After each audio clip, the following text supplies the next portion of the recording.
Have you been thinking about refinishing your garage floor, your basement floor, or even your concrete patio with epoxy? Then this video is for you. I'm going to show you a new type that can be installed in almost any temperature, is far more durable than epoxy, and is typically guaranteed for life if you have it professionally installed.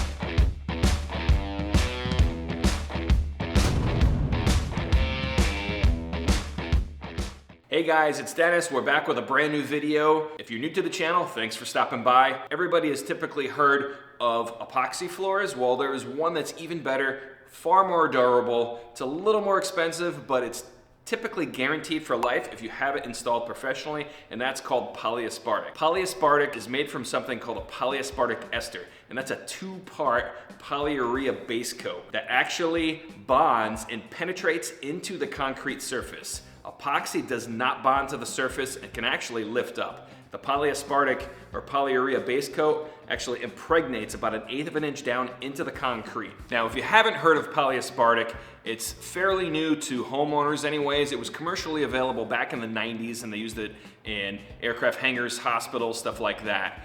And it's becoming really popular as of late because of its extreme durability, and it's not that much more expensive than having an epoxy floor put down. So while you may think it's beneficial and cost effective to try and tackle this job by yourself, the products that you can buy in the big box stores such as Home Depot and Lowe's do not work very well. The thickness of the material isn't that much, and they do fail over time. You'll also have to rent some special tools to refinish the concrete to accept that coating so it adheres to it very well, and then if it does fail, you're the one that's on the hook. If you've watched any of my other videos, you know I have no problem tackling all jobs, big and small, but this is one I'm actually going to leave to the professionals. So 2 reasons that you want to have this done professionally.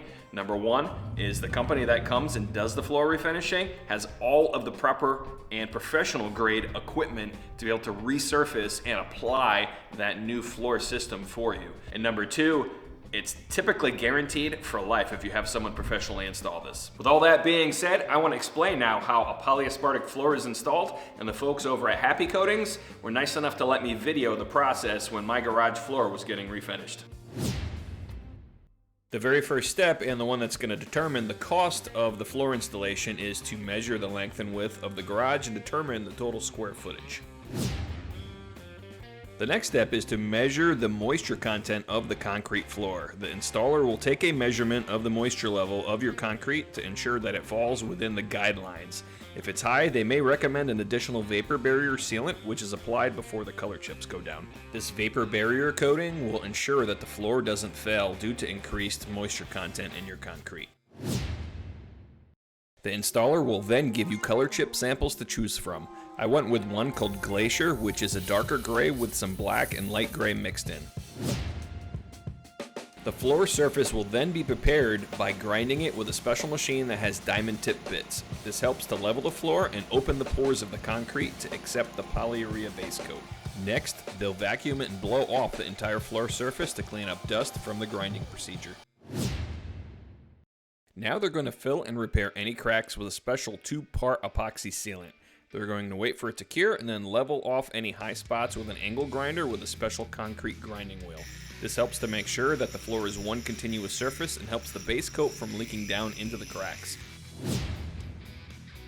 Now the polyurea base goes down. This consists of a base coat and an activator that is mixed together. The base coat is applied by pouring it on the floor, then rolling it out, making sure that the coat is even and not dry in any areas. You'll also notice the special shoes they are wearing. These actually have metal spikes on the underside, and this prevents footprints on the newly applied base coat. Now they'll spread the color chips heavily and let them set up for about an hour so that they adhere to the base coat layer.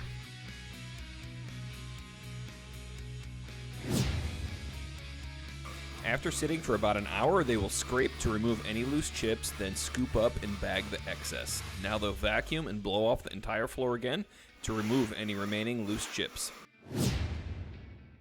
The final part to this process is the polyaspartic clear top coat. And working in sections, they will pour this directly onto the floor. This is also a 2-part activated coating just like the base coat. They'll hand roll the floor perimeter with a small paint roller and also squeegee the clear top coat over the entire surface, making sure to spread it evenly. After the top coat is spread out with the squeegee, the entire surface will be rolled with a larger paint roller for a consistent finish and to make sure that there are no dry spots. This is the entire process. All right, so we got the garage all emptied out here and swept up, and I'm just waiting on the crew to show up here.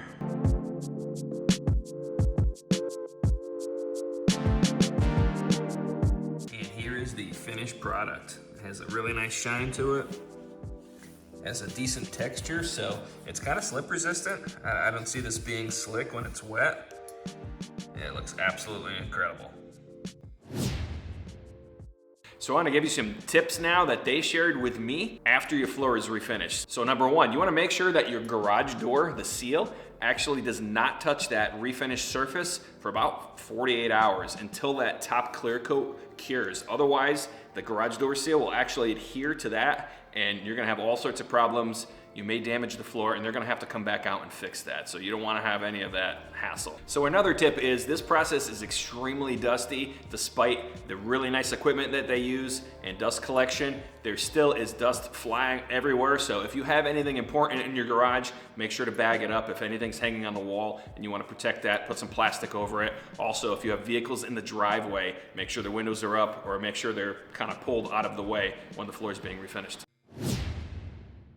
As far as curing time, they said about 12 hours to be able to walk on it, about 24 hours before you can put some like moderately heavy things on it, and a full 48 hours before you can either drive on it or put really heavy items or roll anything on the flooring. So 2 days isn't bad. Epoxy floors typically take like minimum 3 days to cure. So I think 48 hours is not bad, especially considering the durability of this polyaspartic coating. In conclusion, I hope this answered some questions that you had regarding epoxy and polyaspartic floor coatings, the differences between the two, which one is better than the other. And if you do have any questions, please drop them down in the comments section below. I always try to answer all the questions that people post on my videos.